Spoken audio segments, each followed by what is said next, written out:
नौजवान छात्र छात्राओं पर लाठी नीतीश कुमार जी के पुलिस ने उनके इशारे पर बरसाने का काम किया।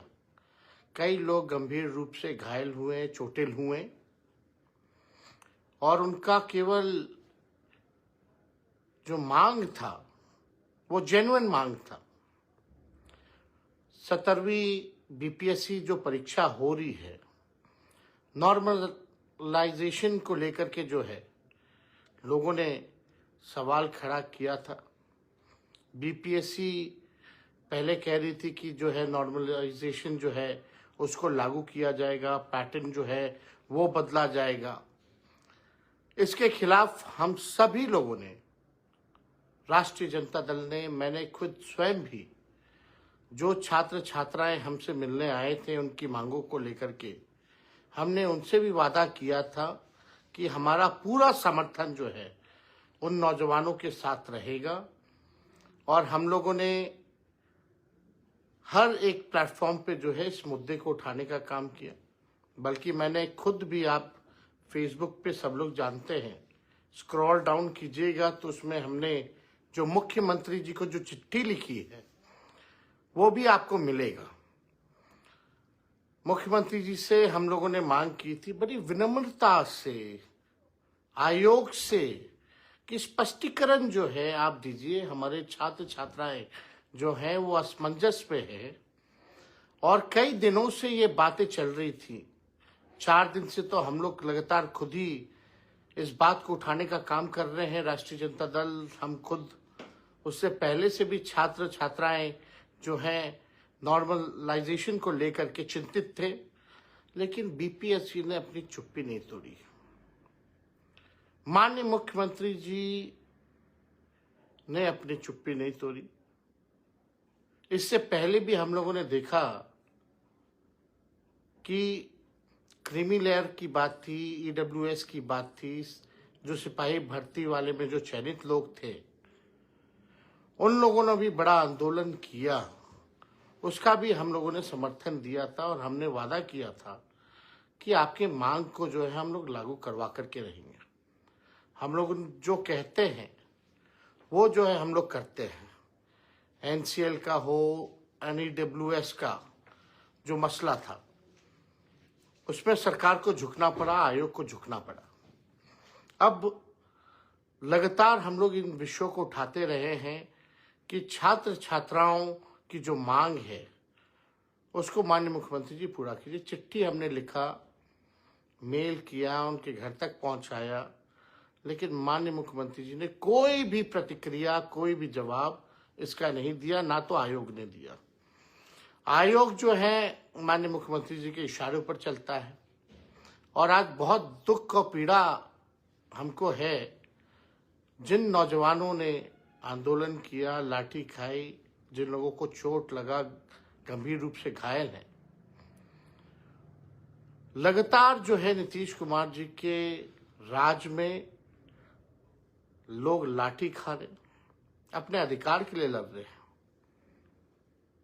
लेकिन सरकार जो है हमेशा, हर बार ये काम करती है। छात्रों पे लाठी चलाना, पेपर लीक कराना, किसी पे कार्रवाई नहीं करती है सरकार। नीतीश जी की सरकार किसी को सजा नहीं दिलवा पाती है, पता नहीं करवा पाती है। लेकिन सवाल ये बड़ा खड़ा होता है कि इतने दिनों से जब छात्राएं जब इस मुद्दे को लेकर के आंदोलन कर रहे थे, आवाज उठा रहे थे हर एक प्लेटफॉर्म पर, हम लोगों ने भी, विपक्ष ने भी जो है आवाज उठाया। विनम्रता से हमने आयोग से मांग की थी कि स्पष्टीकरण दे दीजिए नॉर्मलाइजेशन को लेकर के, क्योंकि छात्र छात्राएं असमंजस में थे। इतने दिन बाद भी वो सुने नहीं। आज जब हमारे छात्र छात्राओं का सर फोड़ा गया, लाठी से पीटा गया, उनको खदेड़ा गया, तो अभी हमने ब्रेकिंग न्यूज में देखा कि आयोग कहती है कि ऐसा कोई प्रस्ताव ही नहीं था नॉर्मलाइजेशन को लेकर के, ये अफवाह था। तो मेरा बीपीएससी से, माननीय मुख्यमंत्री जी से ये सवाल है कि आप पहले क्यों नहीं स्पष्टीकरण दिया। आज जब छात्र पढ़ेगा भी, लाठी भी खाएगा, अपने अधिकार के लिए लड़ेगा भी, अवार्ड भी आपको देगा। ये कहां का न्याय है? आपने पहले स्पष्टीकरण क्यों नहीं दिया? पहली बात, मैं छात्र छात्राओं के साथ खड़ा हूं और लाखों अभ्यर्थी ऐसे हैं सर्वर डाउन होने के कारण जो है उनको मौका नहीं मिल पाया है फॉर्म भरने का। 2-3 दिन जो है सर्वर जो है डाउन रहा। मैं सरकार से पूछना चाहता हूं कि क्या छात्र छात्राओं की गलती है? हमारी मांग है कि सर्वर डाउन हुआ है तो उन छात्र छात्राओं को भी मौका मिलना चाहिए ताकि वो फॉर्म भर सके, और जो परीक्षा की जो तारीख है उसको थोड़ा दिन और बढ़ा दिया जाए और उन छात्र छात्राओं को भी मौका मिले जिन लोगों ने सरकार के सर्वर फेलियर की वजह से फॉर्म नहीं भरा। ये हमारी मांग है। लेकिन अभी बीपीएससी का हमने चिट्ठी देखा, उसमें सर्वर को लेकर के कोई बयान नहीं है। और हम नौजवान हैं, आप लोगों की पीड़ा को समझते हैं। पढ़ लिख लिया लोग, नौकरी के लिए जब मौका मिलता है तो आप सर्वर डाउन कर देते। तो ऐसे सर्वर डाउन रहेगा तो समझिए लाखों की अभ्यर्थी ऐसे हैं जो फॉर्म नहीं भर सकते और उनका आने वाले समय में अगले बार कब होगा नहीं होगा, उनका उम्र चला जाएगा। लेकिन सरकार कोई गंभीरता नहीं दिखा रही है। ये हर बार ऐसा होता है, हर बार लोगों को सड़क पे आना पड़ता है, लाठी खाना पड़ता है। ये पूरे नीतीश कुमार जी के सिस्टम में जंक लग चुका है। कैसे सरकार चल रही है? मेरे को तो लग रहा है मुख्यमंत्री सोए में, होश में नहीं है।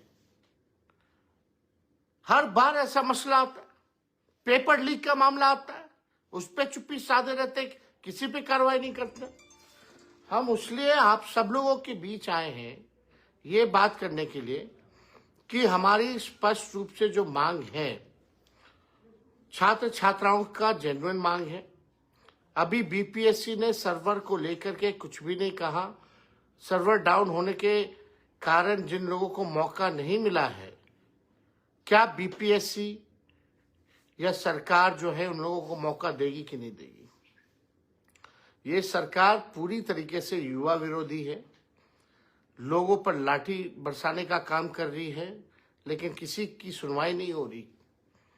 और जितने छात्र छात्राएं इस आंदोलन से जुड़े, अपनी आवाज को बुलंद किया, आज उन सभी छात्र छात्राओं को हम धन्यवाद देते हैं कि आप लोग जो हैं इस लड़ाई को लड़ रहे हैं। और उसमें हम बस इतना कहना चाहते हैं कि तेजस्वी आपके साथ है। यही नीतीश कुमार जी पहले कहते थे कि कहां से लाएगा 10 लाख नौकरी, अपने बाप के पास से पैसा लेके आएगा। असंभव कहते थे नौकरियां देना। लेकिन हम लोग जब सरकार में आए 17 महीने कोई पेपर लीक नहीं हुआ था। 17 महीनों में हम लोगों ने जो कहा वो करके दिखाया।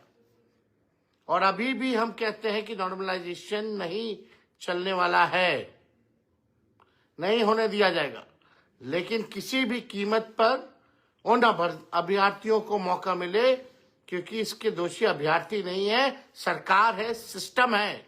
क्योंकि सर्वर डाउन रहा तो हम सभी लोग, आप सब लोग जो जुड़े हैं फेसबुक पर, आप सब लोगों को हम कहेंगे कि जो लड़ाई है, जो आंदोलन है, उसमें आप सब लोग जो है लोगों का साथ दीजिए। राष्ट्रीय जनता दल हम सब लोग खड़े हैं। किसी भी कीमत पर हम लोग जो है इस लड़ाई को लड़ेंगे और जीतेंगे। और आयोग को बार बार झुकना पड़ा है और आयोग झुकेगा। लेकिन सवाल खड़ा होता है कि सरकार कैसे चल रही है। बीजेपी के लोग क्यों चुप है? एक नहीं, 2 उप मुख्यमंत्री हैं बीजेपी के, आज कहाँ हैं दोनों उप मुख्यमंत्री? मैं सवाल पूछना चाहता हूं। बीजेपी के लोग कहाँ हैं? माननीय प्रधानमंत्री जी कहाँ हैं? वोट लेना है तो झूठ बोलो, नफरत फैलाओ, हिंदू मुसलमान करो, वो चलता है, तब दिखेंगे। लेकिन आज जब बिहार के लोग पीड़ित हैं, सताए जा रहे हैं, उन पे हमला हो रहा है सरकार द्वारा, सरकार कौन? माननीय नीतीश कुमार जी। गृह डिपार्टमेंट कौन? अगर पुलिस लाठी बरसा रही है तो मेरा सवाल है कि गृह मंत्रालय किसके पास है? वो माननीय मुख्यमंत्री जी के पास है। गृह मंत्री भी मुख्यमंत्री हैं, यानी पुलिस का कंट्रोल उनके हाथों में है। पुलिस खुद ब खुद लाठी नहीं बरसाती बिना अपने आला अधिकारी या मंत्री से पूछे हुए। अगर ये काम हुआ है तो ये स्पष्ट है कि माननीय मुख्यमंत्री जी के संज्ञान में सब कुछ था। अगर सब कुछ नहीं है तो मुख्यमंत्री जी थक चुके हैं, उनसे बिहार चलने वाला नहीं है। इसलिए आप सब लोग जो फेसबुक से जुड़े हैं, आप सब लोगों को हम धन्यवाद देते हैं और इस लड़ाई को, छात्र छात्राओं की लड़ाइयों को, युवाओं की लड़ाइयों को हम लोग जो है बेखूबी हमेशा उनके साथ खड़े हैं। लेकिन ये पूरा जो सिस्टम जो था, कुछ कोचिंग माफिया चाहते थे कौन एसडीएम बनेगा, कौन डीएसपी बनेगा। ये सारा कोचिंग माफिया, भ्रष्ट अधिकारी, मुख्यमंत्री जी सब कुछ जानते हुए इन सब लोगों का समर्थन करते हैं, इन लोगों को संरक्षण देते हैं। इसलिए सच्चाई जो है आप लोगों के समक्ष आनी चाहिए, इसलिए हमने अपनी बात को आप लोगों के समक्ष रखने का काम किया। आप लोग फेसबुक से जुड़े, इसके लिए हम आप सब लोग को धन्यवाद देते हैं। और आप लोग लड़ते रहिए, तेजस्वी आपके साथ खड़ा है आपके अधिकार को दिलाने के लिए। बहुत बहुत धन्यवाद।